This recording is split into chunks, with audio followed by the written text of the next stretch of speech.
কোনো কাজের জিনিস যদি এমনি এমনি নষ্ট হয় তাহলে আমার একদম ভালো লাগে না। সেই কবে কালী পুজো গেছে, যে মোমগুলো পড়েনি ওই এক্সট্রা মোমগুলোকে নিয়ে কি করব খুঁজে পাচ্ছিলাম না। ফেলে দিতেও মন চাইছিল না, কাজে তো লেগেই যায় বলো। তাই সেই সব মোমগুলোকে একটা বাটির মধ্যে নিলাম, নিয়ে ভাবলাম ইউটিউব দেখে দেখে ভাইরাল মোমবাতি তৈরি করি। ওই বাটিটাকে গরম জলের ওপরে বসাতেই আস্তে আস্তে মোমগুলো গলে গেল। তখন মোমের মধ্যে যে ছোটোখাটো সুতোগুলো ছিল সেগুলো সমস্তকে বার করে নিলাম।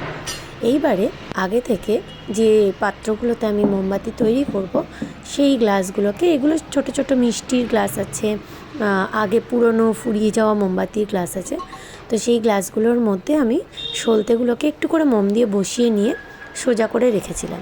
এইবার ওই গলা মোমটাকে ওর মধ্যে ঢেলে দিলাম। এটা বেশ খানিকক্ষণ ঠান্ডা হতে দিলাম, কিন্তু ঠান্ডা হতে দেওয়ার পর দেখলাম যে এই যে সাদা মোমটা না, এটা একটু ফ্যাকাশে মতো লাগছিল। সেই জন্য আমি তখন ওটার মধ্যে কিছু ক্রেয়ন মিশিয়ে কালার করার চেষ্টা করলাম। আর এই দেখো, এরা মাঝখান থেকে আমার মোম নিয়ে চলে যাওয়ার চেষ্টা করছিল। তো যাই হোক, খানিকটা লাল মোম নিয়ে ওই আগের মোমটার উপরে ঢেলে দিলাম। তাতে কি হলো, লেয়ার বাই লেয়ার বিভিন্ন কালারে মোমবাতিটা তৈরি হলো। কখনো হলুদও নিয়েছি, কখনো লালও নিয়েছি, আবার কখনো তার উপর ওই সাদা মোমটাও ঢেলে দিয়েছি। এইভাবে দেখতেও সুন্দর হলো আর জিনিসটার পরিমাণটাও একটু